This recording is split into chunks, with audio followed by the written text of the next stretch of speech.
Hello guys, VIP योग alert में आप सभी का स्वागत है। इस वीडियो में बात करने वाले हैं प्राचीन इतिहास का गुप्त काल के बारे में। और ये सारा जो क्वेश्चन है एनसीईआरटी के सार संग्रह का क्वेश्चन है, तो वीडियो में लास्ट तक बने रहे। और चैनल पर नए हैं, चैनल को सब्सक्राइब करते। तो ज़्यादा टाइम न लेते हुए चलिए वीडियो को स्टार्ट करते हैं। तो आज का टॉपिक है गुप्त काल, ठीक है। तो आज की वीडियो का पहला क्वेश्चन है, गुप्त राजवंश का प्रथम शासक कौन था? तो श्रीगुप्त। तो आप याद रखिएगा, श्रीगुप्त जो है गुप्त राजवंश का प्रथम शासक था, ठीक है। अगर आपसे पूछा जाए कि गुप्त वंश का संस्थापक कौन था, तो आप याद रखिएगा श्रीगुप्त को ही गुप्त वंश का संस्थापक बोला जाता है, ठीक है।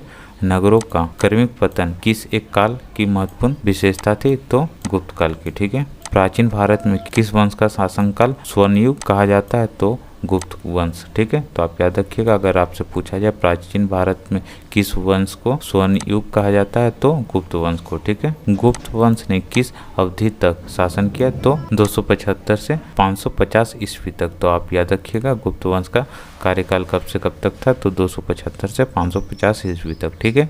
भारत का नेपोलियन किसे कहा जाता है? तो समुद्रगुप्त को। तो ये क्वेश्चन बार बार पूछा जाता है, भारत का नेपोलियन किसे कहा जाता है? तो समुद्रगुप्त को कहा जाता है। तो आप याद रखिएगा, ठीक है। समुद्रगुप्त प्रथम गुप्त शासक था जिसने परम भागवत की उपाधि धारण की थी। इसके बाद गुप्त शासक चंद्रगुप्त द्वितीय ने भी परम भागवत की उपाधि धारण की थी, ठीक है। गुप्त संवत की स्थापना किस शासक ने की थी? तो आप याद रखिएगा, गुप्त संवत की स्थापना जो है चंद्रगुप्त प्रथम ने किया था, ठीक है। किस गुप्त राजा का एक अन्य नाम देवगुप्त था? तो चंद्रगुप्त द्वितीय का। तो आप याद रखिएगा, चंद्रगुप्त द्वितीय का एक अन्य नाम देवगुप्त भी था, ठीक है। गुप्त काल में उत्तर भारतीय व्यापार किस पतन से संचालित होता था? ताम्र लिपित। इलाहाबाद स्तंभ अभिलेख से समुद्रगुप्त के शासन काल तथा सैन्य अभियान के विषय में जानकारी मिलती है। तो आप याद रखिए, समुद्रगुप्त के शासन काल तथा सैन्य अभियान के विषय के बारे में जानकारी कहाँ से मिलता है? तो इलाहाबाद स्तंभ अभिलेख से, ठीक है। किस गुप्त शासक ने सर्वप्रथम सिक्के जारी किए थे? तो चंद्रगुप्त प्रथम ने। तो आप याद रखिएगा, चंद्रगुप्त प्रथम ने जो गुप्त शासक में सबसे प्रथम सिक्के जारी किए थे, ठीक है। गुप्तकालीन स्वर्ण मुद्रा को क्या कहते थे? तो दिनार कहते थे। तो आप याद रखिए, गुप्त काल में स्वर्ण मुद्रा को दिनार कहा जाता था, ठीक है। दिल्ली की कुब्बत उल इस्लाम मस्जिद के प्रांगण में स्थित प्रसिद्ध लौह स्तंभ किसकी स्मृति में बनाया गया? तो चंद्रगुप्त विक्रमादित्य, चंद्रगुप्त द्वितीय की स्मृति में जो है बनाया गया, ठीक है। किस शासक को शक विजेता कहा जाता है? तो आप याद रखिएगा, शक विजेता किस शासक को कहा जाता है? तो चंद्रगुप्त द्वितीय को शक विजेता कहा जाता है, ठीक है। यहाँ पे देखिए इंपॉर्टेंट पॉइंट दिया गया, गुप्त शासकों की प्रमुख उपाधियां, ठीक है। यहाँ शासक दिया गया, उपाधि दिया गया, उसके बाद यहाँ शासक फिर उपाधि दिया गया, ठीक है। तो श्रीगुप्त दिया गया शासक है, तो श्रीगुप्त को किसकी उपाधि दी गई थी? तो आदिराज महाराज की, ठीक है। चंद्रगुप्त द्वितीय को विक्रमादित्य या विक्रमांक। स्कंदगुप्त को किसकी उपाधि दी गई थी? शक्रादित्य शक्रोपम की उपाधि दी गई थी, ठीक है। उसके बाद देखिए, यहाँ समुद्रगुप्त को उपाधि दी गई थी पराक्रमक की उपाधि दी गई थी। कुमारगुप्त को महेंद्रादित्य की उपाधि दी गई थी। उसका चंद्रगुप्त प्रथम को महाराज धीराज की उपाधि दी गई थी। गुप्त काल में अपनी आयु विज्ञान विषयक रचना के लिए कौन प्रसिद्ध था? तो सुश्रुत, ठीक है। चंद्रगुप्त के नवरत्न में से कौन फलित ज्योतिषी से संबंधित था? तो छपनक, ठीक है। चंद्रगुप्त द्वितीय 375 से 415 ईस्वी स्वयं एक विद्वान था, विद्वानों का आश्रयदाता था। उसके दरबार में 9 विद्वानों का एक समूह नवरत्न निवास करता था। इसमें कालिदास, धन्वंतरी, छपनक, शंकु, बेताल भट्ट, अमर सिंह, घटकपर, ब्राह्मीर तथा वररुचि जैसे विद्वान थे, ठीक है। शक एवं गुप्त संवत के मध्य कितना अंतर था? तो 242 ईस्वी का, ठीक है। तो आप याद रखिएगा, अगर आपसे पूछा जाए कि शक और गुप्त संवत के मध्य कितना अंतर था, तो 242 वर्ष का, ठीक है। गुप्तकालीन रजत, जिसको चांदी की मुद्रा कहा जाता था, तो गुप्तकालीन रजत मुद्रा को किस नाम से जाना जाता था? तो रूपक के नाम से जाना जाता था चांदी की मुद्रा को, ठीक है। गुप्तकालीन मंदसौर अभिलेख में किस श्रेणी का उल्लेख किया गया है? तो तंतुवाय का उल्लेख किया गया है, ठीक है। उसके बाद यहाँ देखिए, गुप्तकालीन अधिकारी के बारे में बताया गया है। यहाँ अधिकारी दिए गए हैं, व्यवहार के बारे में बताया गया, ठीक है। तो यहाँ देखिए, महासेनापति, जिसको सेना का सर्वोच्च अधिकारी कहा जाता था, ठीक है। रणभंडागारी सेना की आवश्यकताओं की पूर्ति करने वाला प्रथम अधिकारी था, ठीक है। महासंधि विग्राहक युद्ध व शांति का प्रधान था, ठीक है। महाभांडागारा धेकित राजकीय कोष का प्रधान होता था, ठीक है। महाअक्षपटलिक अभिलेख विभाग का प्रधान होता था, ठीक है। सर्वाध्यक्ष केंद्रीय सचिवालय का प्रधान होता था। ठीक है। महाप्रतिहार राजप्रसाद का प्रमुख सुरक्षा अधिकारी होता था। महाप्रतिहार, ठीक है। ध्रुवाधिकरण, ठीक है, भूमि कर वसूलने वाला विभाग का प्रधान होता था।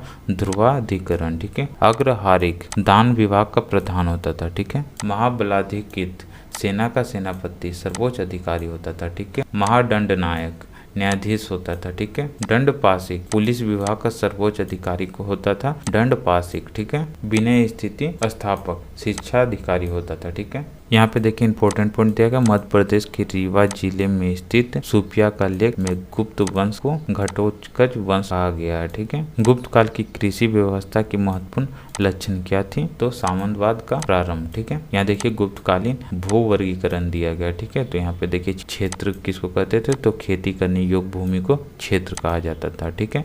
वास्तु किसे कहते थे? तो निवास करने योग्य भूमि को वास्तु कहा जाता था। ठीक है। खील किस भूमि को कहा जाता था? तो जो भूमि कृषि योग्य नहीं होती थी उसको खील कहा जाता था। ठीक है। अप्रहत जंगली भूमि को अप्रहत कहा जाता था। ठीक है। चारागाह तो पशुओं के चराने के लिए छोड़ी गई भूमि को चारागाह कहा जाता था। ठीक है। किस शासक ने 4 अश्वमेध यज्ञ किए थे? तो प्रवरसेन प्रथम ने। ठीक है। कायस्थ शब्द का उल्लेख किस ग्रंथ में मिलता है? तो मुद्रा राक्षस में मिलता है। ठीक है। ईंट से निर्मित गुप्तकालीन मंदिर कहाँ स्थित है?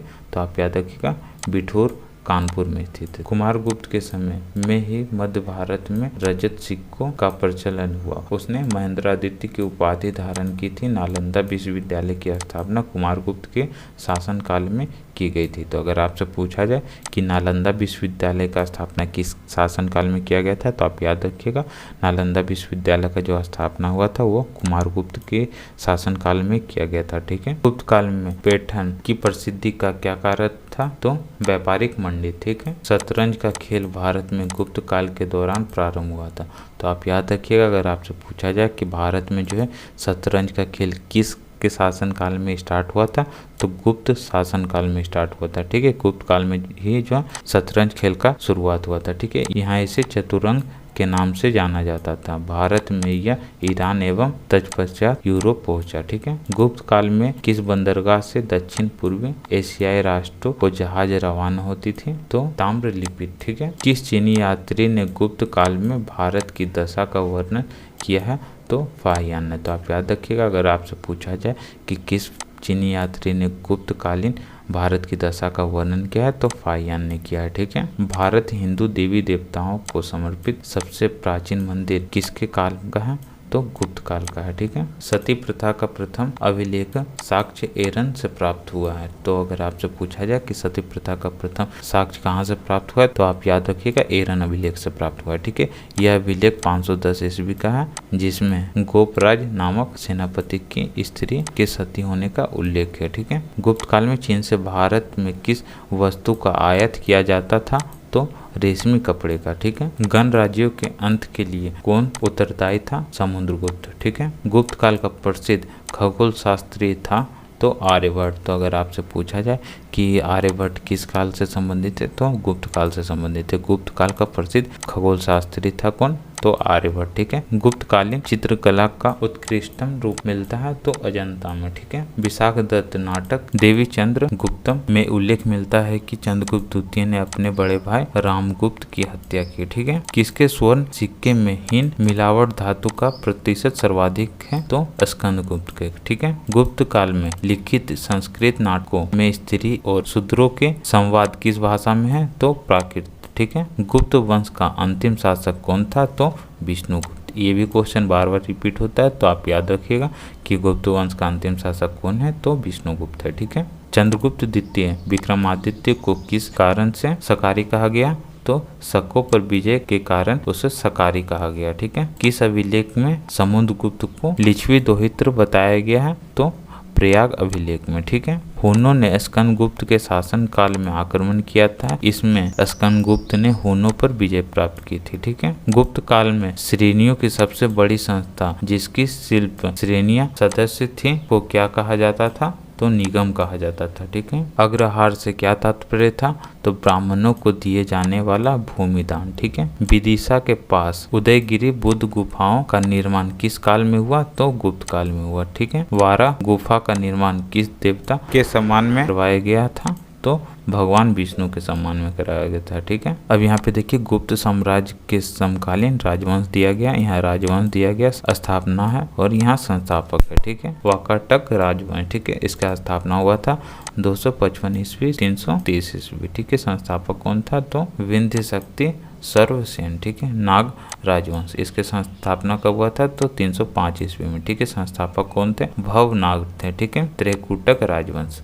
स्थापना हुआ था 415 ईस्वी में, संस्थापक थे इंद्रदत्त। ठीक है। हुन राजवंश, इसका संस्थापना हुआ था 500 ईस्वी में, संस्थापक थे तोरमान। ठीक है। सालनकायन राजवंश स्थापना हुआ था 300 ईस्वी में, संस्थापक थे देववर्मन। ठीक है। विष्णु कुंडिन राजवंश संस्थापना हुआ था 475 ईस्वी में, संस्थापकों ने विक्रमेंद्र प्रथम है। ठीक है। मथुरा राजवंश संस्थापना 325 ईस्वी में अच्युत किया था और 350 ईस्वी में शंकर वर्मन किए थे। ठीक है। यहाँ पे देखिए इंपॉर्टेंट पॉइंट दिया गया, कलहन के अनुसार अशोक ने अपने शासन के 7वें वर्ष में कश्मीर को जीता था, कश्मीर में श्रीनगर की स्थापना की।